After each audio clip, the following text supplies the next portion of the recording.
Hello, everyone. Thank you for joining. This is episode 4 of the Back to Black webinar series. I'm coming at you live from the Research Triangle Park, from my office in a place called the Frontier, and happy you're going to be able to join us. We came up with this idea of the Back to Black webinar series, and it was an ode to the legendary rock band AC/DC. And a little bit of background on why we picked Back to Black. You have to go all the way back to 1973 when Angus Young and his brother Malcolm, Angus at the time was just 18 years old. He partnered with his brother Malcolm to start a rock band in Australia. And just 1 year after they started, they decided to switch up their lead singers and recruited a fellow Scotsman who had also emigrated to Australia, a guy by the name of Bon Scott. And in 1974, Bon would become the lead singer and the lyricist for the band. Just 1 year later, they would launch their first album, and that album was called High Voltage from AC/DC. Now, over the next 5 years, they would launch another 5 albums, the last being Highway to Hell. And in early 1980, so just over 40 years ago, the band happened to be finishing their tour before going into the studio to record another album, and they went out for a big night in London. And Bon was a notorious partier, and he went out and just unfortunately overconsumed, blacked out, became unconscious. And tragically, his friends decided just to put him in the back of a car so he could sleep it off. And unfortunately, when they checked on him the next morning, they realized that during the night, he, while unconscious, vomited and ended up aspirating and choking on his own vomit and dying at a very, very young age, and tragically. Now, the band seriously couldn't see a way forward. They flew Bon back to Australia. They held services for him, and they considered calling it quits. But friends of the band and family members, pushed them to continue on and move forward, saying that that's what Bon would have wanted. So in late March 1980, they decided to push forward, and they realized the first task was replacing Bon, and so they ended up auditioning and hiring an Englishman by the name of Brian Johnson in late March of 1980. And within 1 week of hiring him on, they handed on April 1st Brian a plane ticket, and the entire band decided to go to the Bahamas and start recording their next album for AC/DC. Now, what's interesting is that Bon was the lyricist for the band, but they decided not to use anything that he had written for the upcoming album. They just didn't feel right using it. So imagine this: over the course of the next 7 weeks, not only did they had to get used to a new lead singer, they had to compose all of the songs and record everything. Well, just after 7 weeks, they finished in the Bahamas. They ended up releasing that summer in 1980, Back in Black, with its iconic black cover as a tribute to Bon Scott. And that album, by some estimates, went on to sell 50 million albums, and according to some lists, is the second best-selling album of all time. And what I love is the metaphor of the band in a, essentially in a crisis, forced to have to work differently, and came out and produced one of the most iconic albums of all time. So as a play on AC/DC, we've picked a little bit of a different, we call it EC/PC. So employees and customers post-corona. There's going to be every Tuesday in May and June. Again, we're at week number 4, but we're going to be tackling a different color in the Goldfish series and really talking about how do we manage customer experience, employee experience, and brand experience in a post-corona world. So today, very exciting. Today is all about the Green Goldfish in the series. Today, we're going to cover 5 ways to increase employee engagement and reinforce the culture that you want. And I want to start today with a story. And the story is about this guy right here. His name is Doug Conant. And a number of years ago, Doug took the helm to be the CEO of a pretty big company. And that company was just literally, the reason why he was picked as CEO is that they were floundering. Morale was low, the stock price was low, they weren't innovating. That company was the Campbell's Soup Company. And Doug decided to do a couple little things to reinvigorate the culture at Campbell's. One thing that he did at the headquarters each day, he would change his dress shoes and put on walking shoes, and he literally would walk for about a half an hour, like 10,000 steps approximately, half hour, 45 minutes, and just tour the headquarters and touch base with people and be visible to everyone on the team. Another thing that Doug did was every day he made it a habit to sit down with his assistants and handwrite notes to recognize the efforts of the team members at Campbell's. Now, handwritten notes was very intentional. You see, only half of the tens of thousands of employees at Campbell's at the time had a company email address. So sending a handwritten note was an effective way to reach everyone in this global company. Over the course of nearly a decade as CEO at Campbell's, Doug Conant wrote over 30,000 handwritten notes. And by the time he left Campbell's, the stock price was at an all-time high. They had returned to profitability. They were innovating, and engagement and morale and the overall culture had been greatly improved. Let me ask you a question. As you think about it, I'm going to give you 30 seconds for this. When have you been the recipient of meaningful recognition? It could be when you've been called out by a leader within your organization. It could be from your role within the community. But think for a second when you've received meaningful recognition.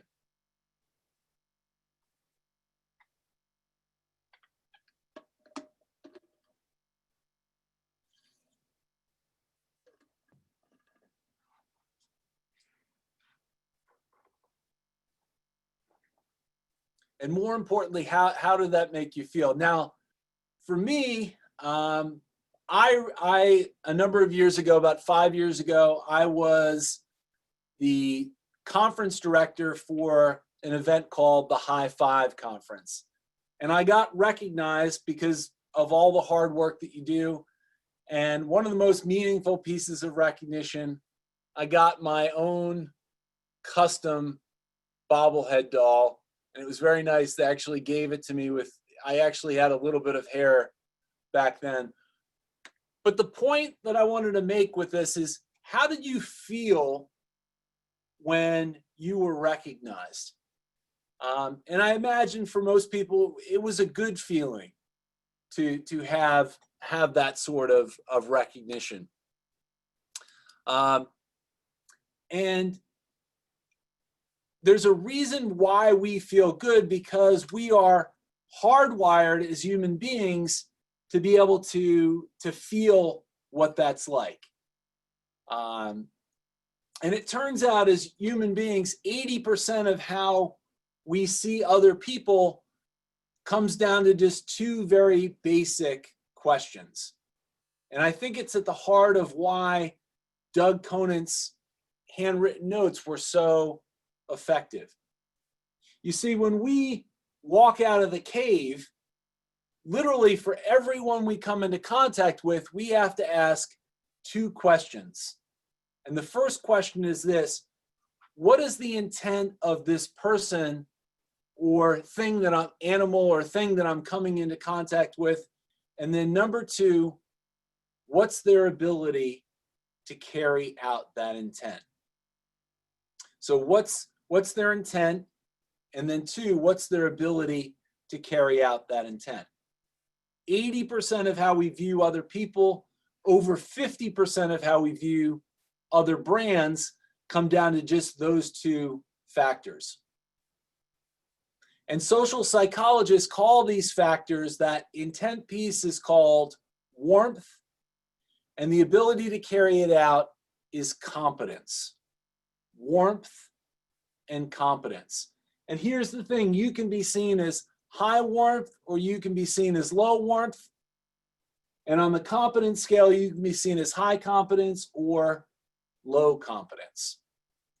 So really quickly, I want to look at these four brands: BP, the US Postal Service, Campbell's, and Rolex, to see where they fall on this matrix.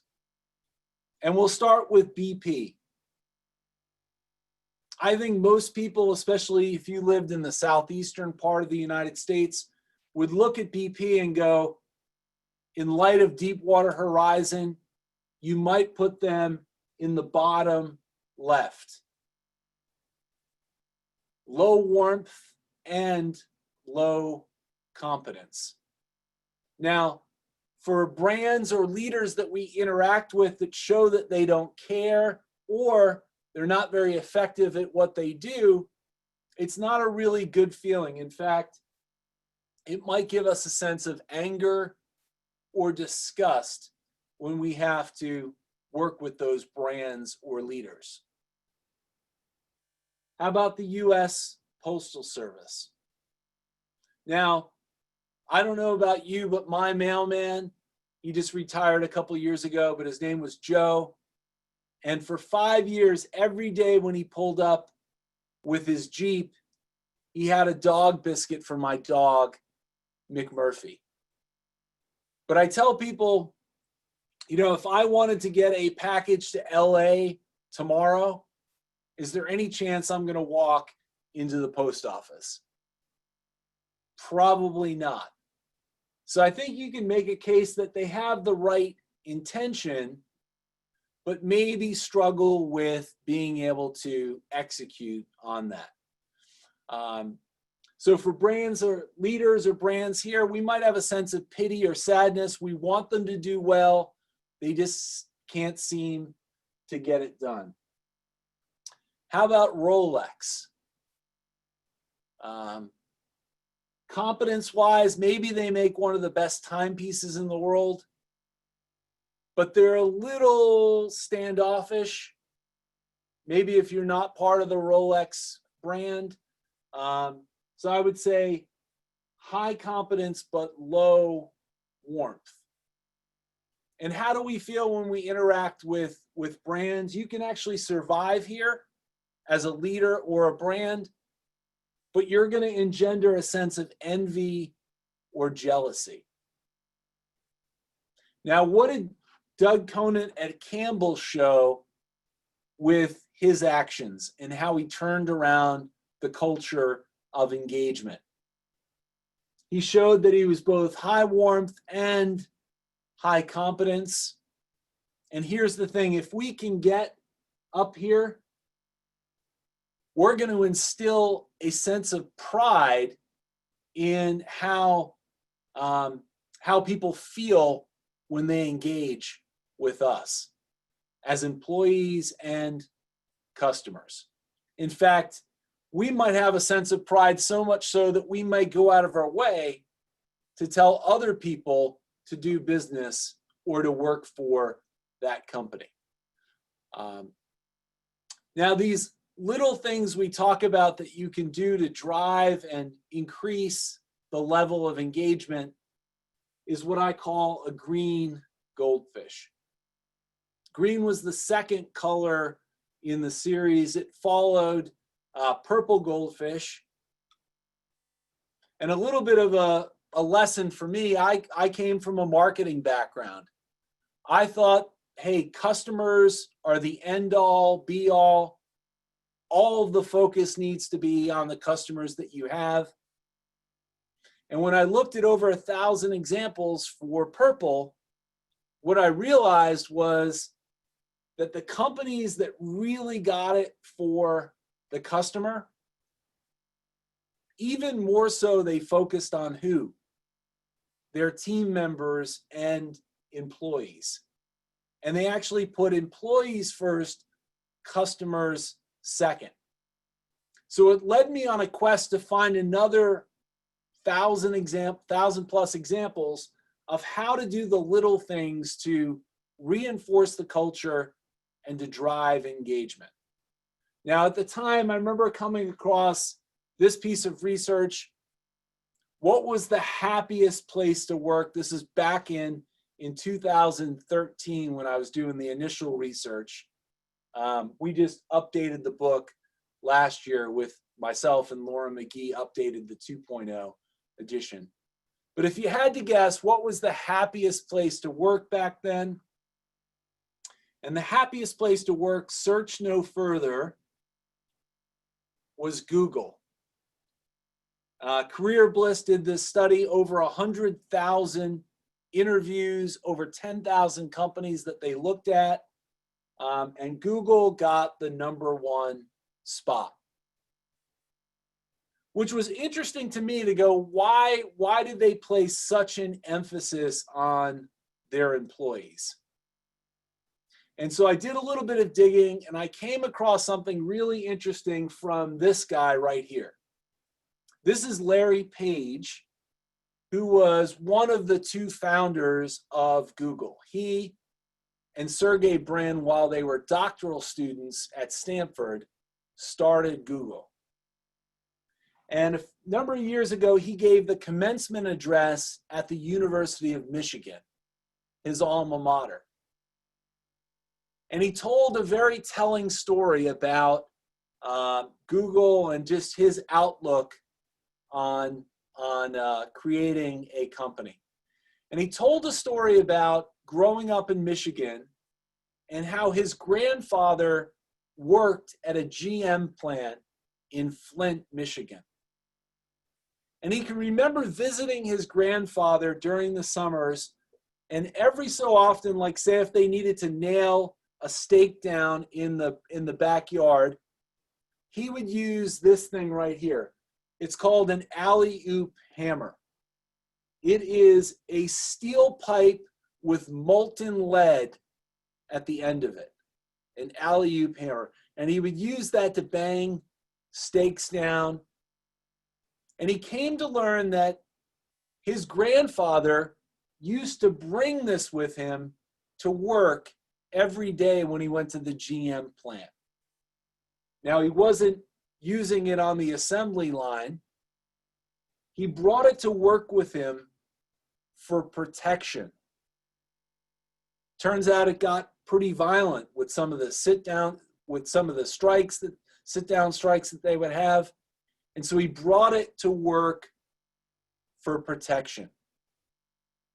And Larry Page said, isn't it great that we live in a world now that people don't have to bring blunt objects to work for protection? And so when he started Google, he said he wanted to create a place that people wanted to come to, even if they weren't getting paid at all. He had this abundance mentality of making sure people felt like they were appreciated and they were part of something. And so they're one of the companies that we chart throughout the book of how they do little things in each of the 15 different ways to drive engagement. So the book covers 15. Let's open this up to the chat. Feel free if you want to enter this into the chat. We'll check to see the answers. If you had to guess, what do you think the number one driver of employee engagement is?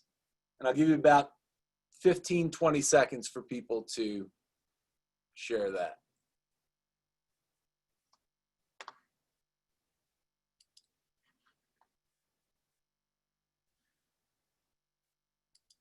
All right, we've got purpose, inclusion, not micromanagement, having purpose, sense of belonging. Great. Relationship with your boss. That's a key one, Kate. Trust, I love it. Saying thank you. Okay. You guys are right on it, because the one I'm going to share in a second is a combination of a lot of this. Dennis, listening. Brett, appreciation and growth. Awesome. So it turns out that there's 75 different drivers of engagement. But the number one driver is the extent to which employees believe that the senior leaders, that their leaders have a sincere interest in their well-being. So in the chat, you guys touched on a lot of these elements, but this idea of employees feeling, right, that the intentions of their leaders are such that they have an interest in their well-being and they understand how decisions are made, and that they can feel that level of trust with the leadership. So to bring this to life, I want to share a story that's called the Amsterdam window. Now, the Amsterdam, I used to live in Amsterdam for a few years. I used to live in one of these canal houses. What's amazing, if you go and visit Amsterdam, one of the unique things you notice that nearly none of these windows have curtains or blinds.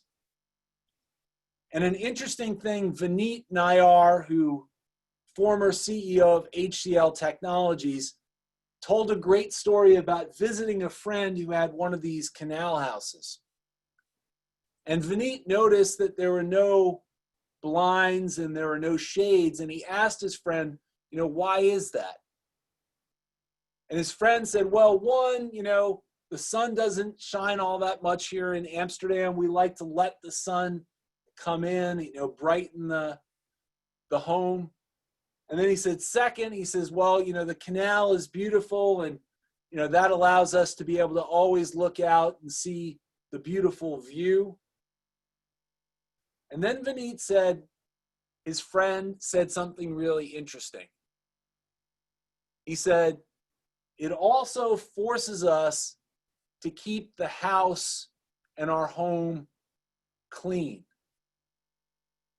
And so I love this as a metaphor of the first of the 5 elements that we're going to talk about.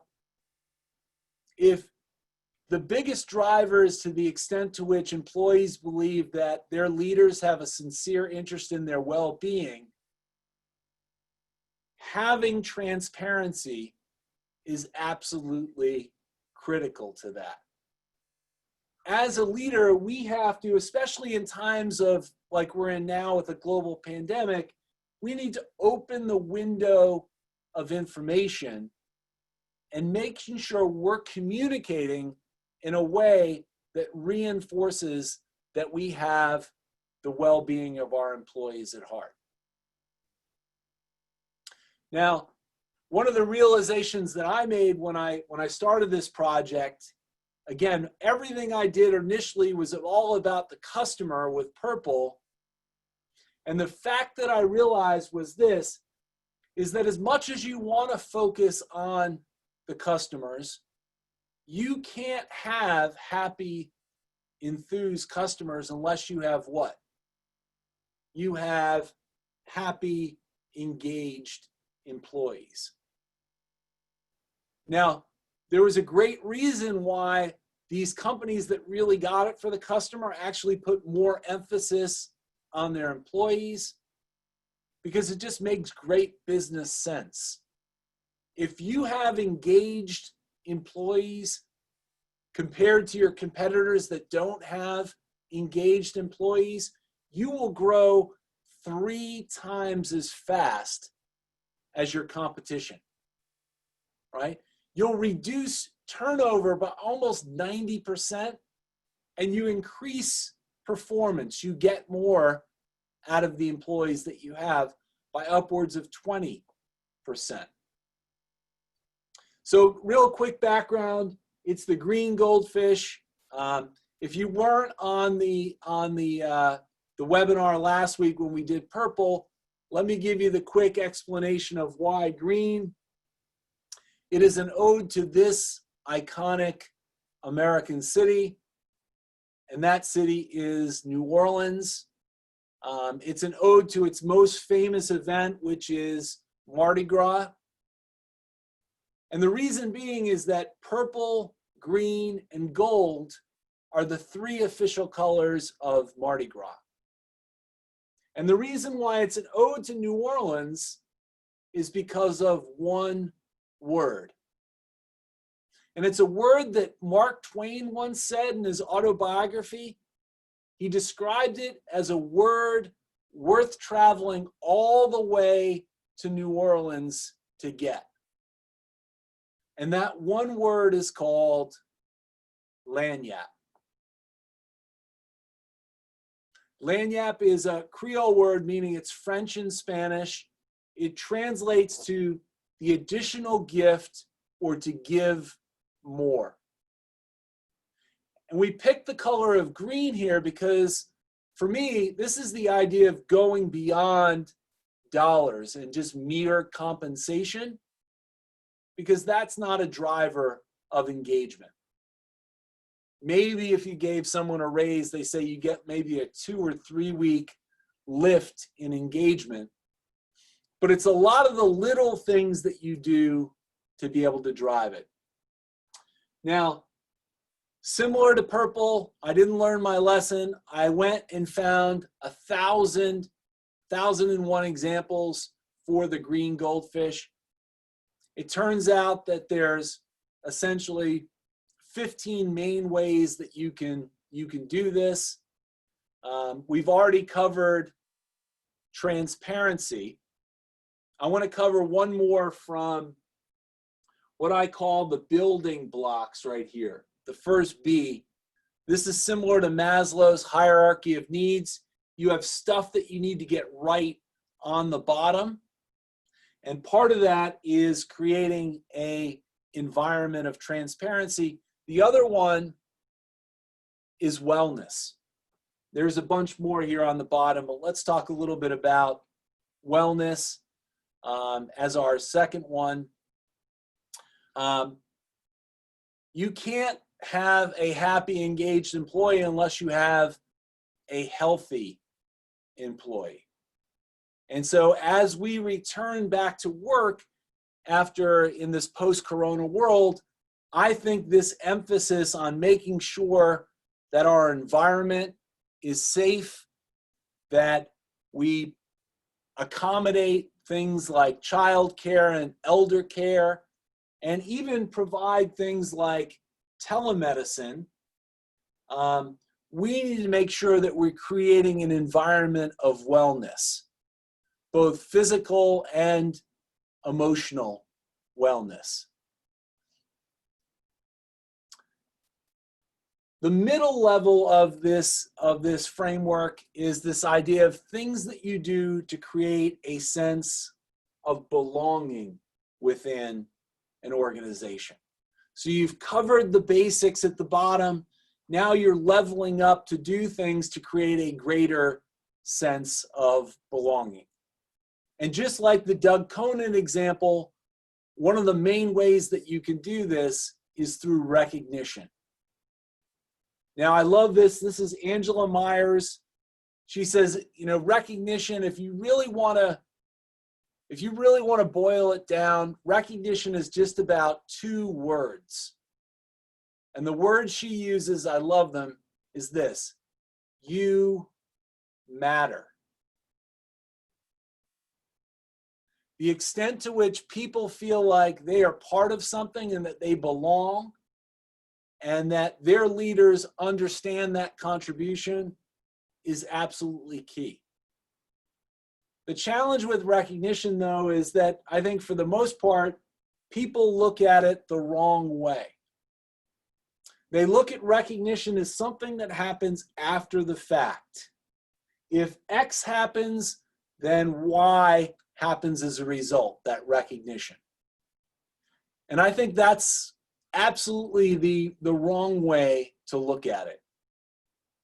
If we want to maximize engagement, we need to recognize the behaviors that we want early and often, and realize that done correctly, that recognition actually fuels the performance that we want.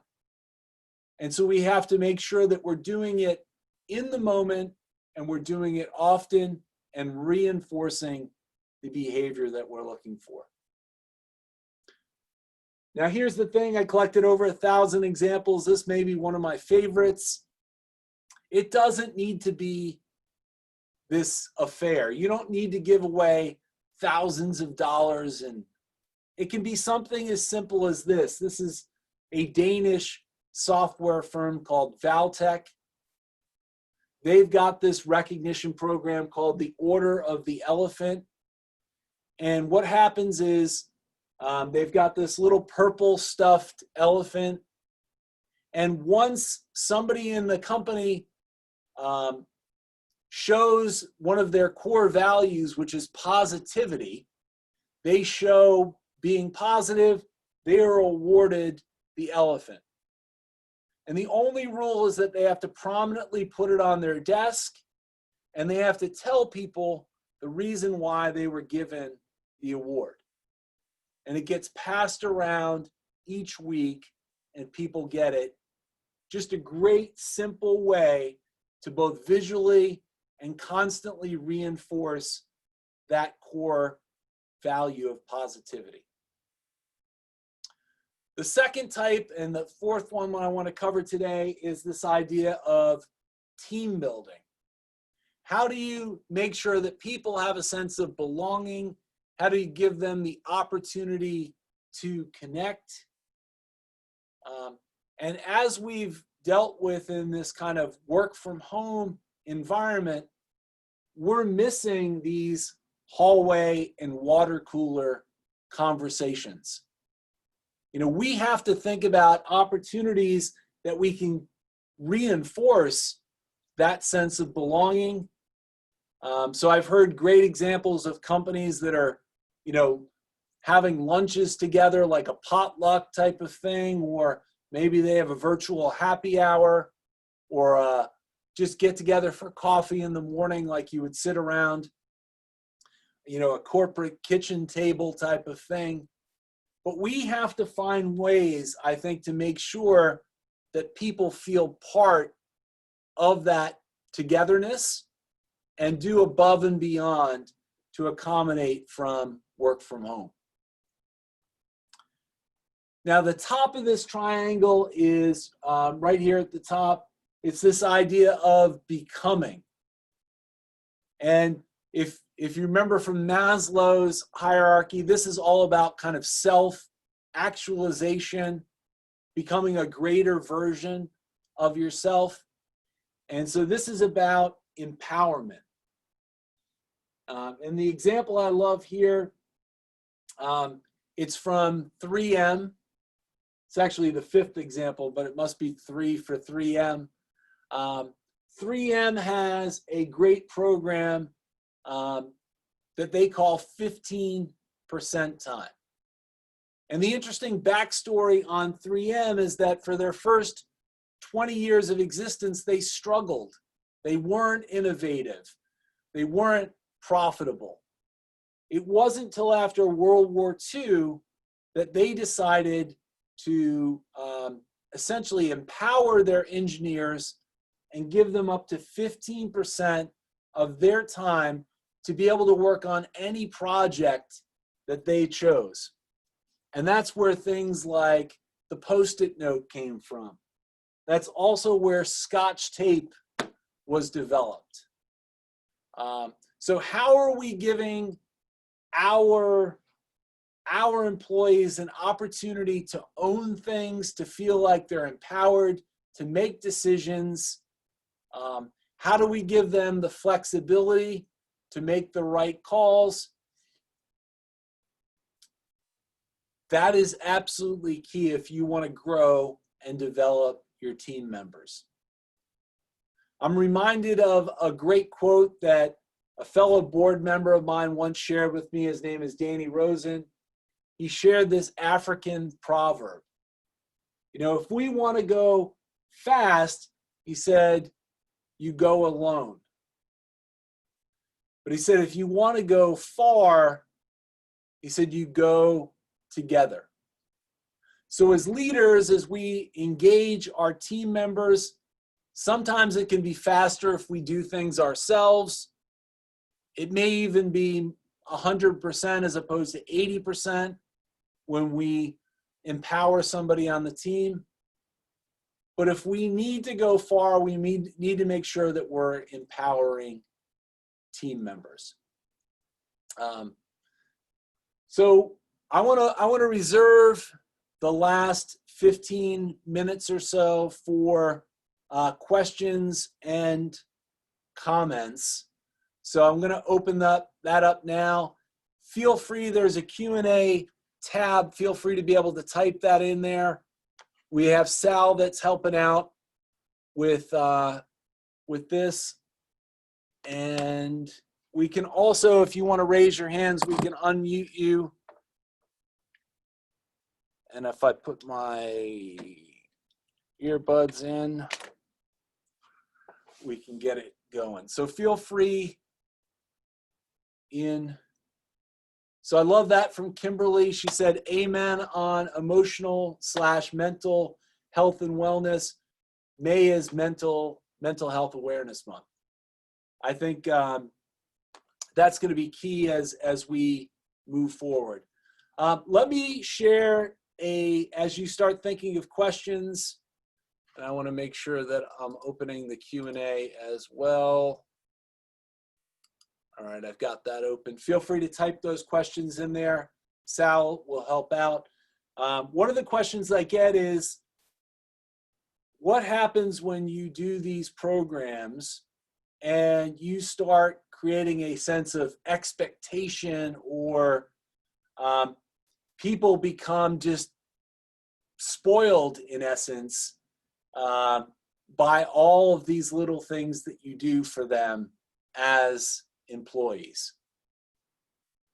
You know, I think that's one of the challenges that we have, that we don't want to ever feel like our teams are taken for granted, but we also want to make sure that we're always doing little things through our actions to reinforce that this is a safe place, that they feel like they're part of the team, and that they can grow with the organization. So one of the ones I like from Rackspace, who's very good at kind of building their teams. They're a San Antonio-based company. They talk about, you know, we're going to treat our customers to the extent that we're going to push as much as we can to make sure that we're going to go right up to the point where they take things for granted. The same thing for their employees. they're going to go above and beyond until it's not, a sense of appreciation. So we've got a question here. Have you heard of any good employee engagement examples during this pandemic? So I think there are a lot of good examples that have come out. I think from a leadership and communication perspective, I like how some CEOs, I know the Marriott CEO was lauded for his ability to connect with team members and with customers. So I think there's been some good things from a communication perspective. I've heard of some great programs that have helped people accommodate being able to work remotely. And so I think there's been some great strides on flexibility, which I think is important going forward. I think we used to look at flexibility as something that was a nice add-on, and now we've begun to learn that this is something that we all need to have greater control of how we do our work, because work is just no longer where you go. Work is simply, for a lot of people, it's what you do. And our ability to control when we do it, how we do it, is absolutely key. So we got a great bit. Let me just make sure I'm following the. All right, Ruby had a good question. Yeah, for some reason I did not label empowerment, but that was the 5th of the 5. I'm not sure if I got tripped up on 3M. So transparency was 1, wellness was 2, recognition 3, team building 4, and empowerment was 5. Here Chuck says, I actually institutionalized a monthly award for my call center agents. It was the Ducks in a Row Award. Nothing more than a craft store plaque with 3 rubber ducks glued to the plaque. So I love that. So the idea of making sure people had their ducks in a row, appreciating that this is, for a lot of call centers, especially maybe in the financial space, they're getting slammed. To be able to recognize that extra effort is key. We've got a question from Diego. Burnout has become a major problem for everyone. Do you have any examples of best practices from companies that have been able to handle burnout better than the majority? Excellent question, Diego. I think there's no examples that I have right now. I've heard some examples of, for example, I know there's a mindfulness app called Headspace, and I thought this was a brilliant move by them. They've made that free for, I think you can get a basic version of it free, and they've extended some of those benefits. I know that some companies out there have, started to provide a little bit more on the mental side of the equation. So support lines and the ability for people to call in and get that that employee assistance is absolutely key. Great. Question here from Kimberly. If you don't feel like a company is doing a good job in communicating during this time, whether it's a client or company you work for, how do you suggest the need to do so? I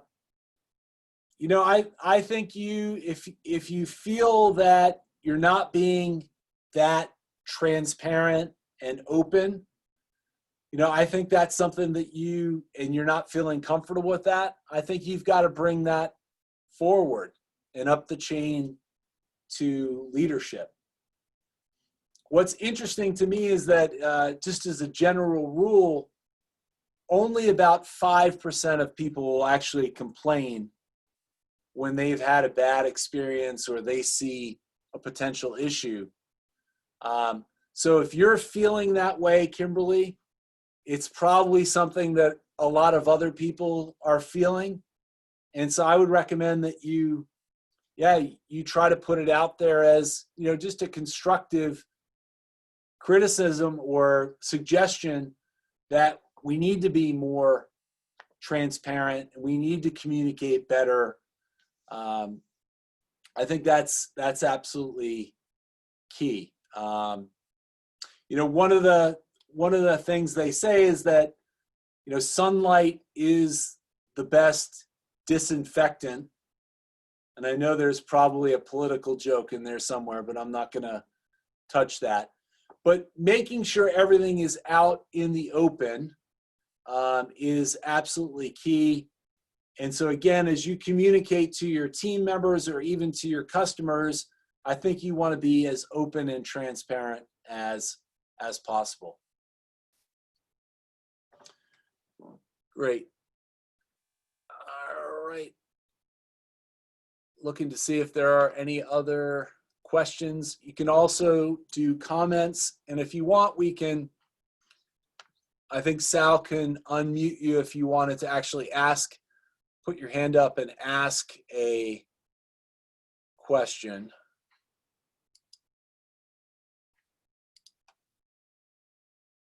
All right, looking to see if there are any other. Let me share, as people are maybe thinking, share one other thing that I commonly get when I do the Green Goldfish. And one is, the question is, hey, can we just do something, start a program, and then drop it a little bit later?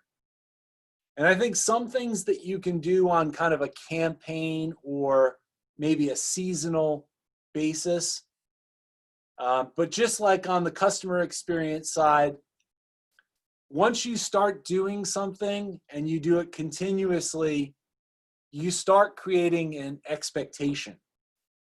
And I think it's dangerous when you start something, you create an expectation, then all of a sudden you just drop it.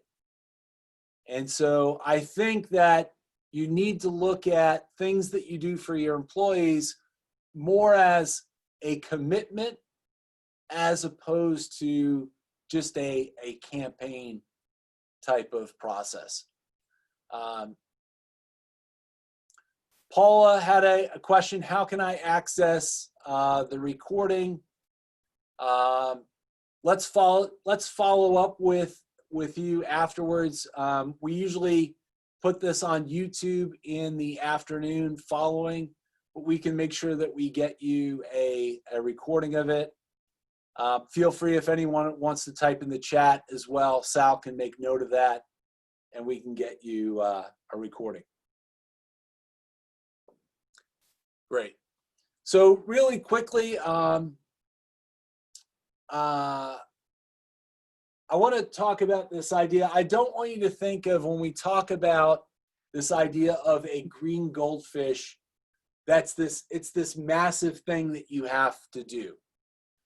I want to reinforce that a lot of these things are just little things that you can do to reinforce both that warmth and the competence.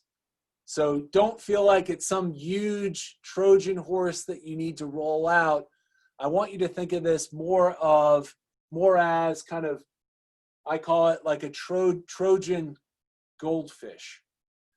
Pilot some stuff, roll things out, see if they fit, test them in small ways and see if they fit. And if they fit and they get the behavior that you want, then keep them.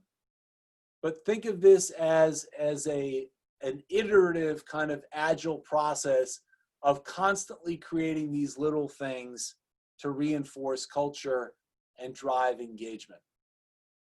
So last question here from Diego. Have you come across companies who've struggled with becoming more employee driven, who faced obstacles from other stakeholders, and how did they manage this?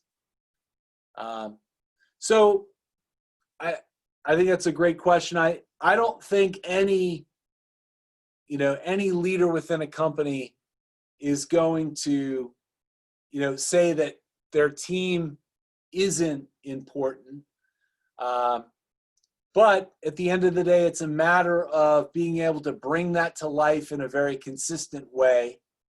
And you need to make sure that if you're going to do programs, that they start right at the top and that you have executive buy-in.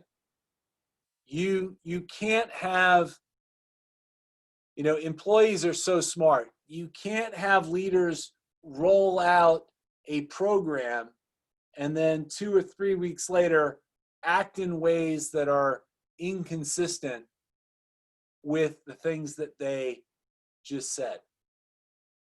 Or you don't want to get to a space where you're rolling out a new theme each and every 6 months or year, and your employees just go, well, let's just wait till the next theme rolls out.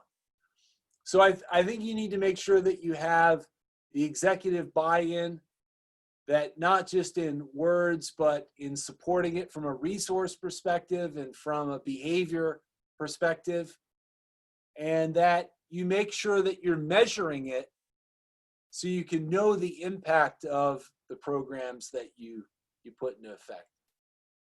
All right, I'm going to give you guys 5 minutes back to your already crowded day. I think everybody should actually finish their meetings 5 minutes before the top of an hour, but that's a talk for another day. Really quick, I hope you're maybe thinking a little differently about how you can create greater engagement, how you can do things that reinforce the culture within your organization. And I hope with the Green Goldfish, maybe you're even willing to think outside the bowl. So really quick, for next week, we're going to be tackling the blue goldfish, which is all about how you leverage technology, data, and analytics to improve the experience that you provide, to drive both profits and profits with a PH on the last one. So thank you all for spending the time, and have a great rest of the day and great rest of the week.